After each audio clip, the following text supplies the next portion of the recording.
drying out a lot faster than I thought it would.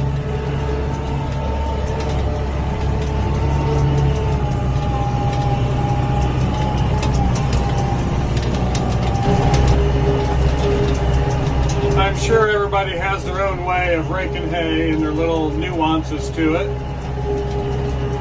But what I tend to do is just go back and forth in the field.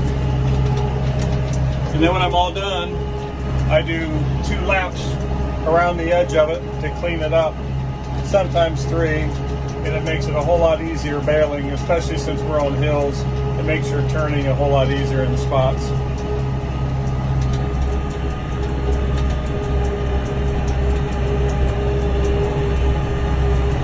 Each to his own. That's the way we should live when it comes to things that are not important. Each to his own.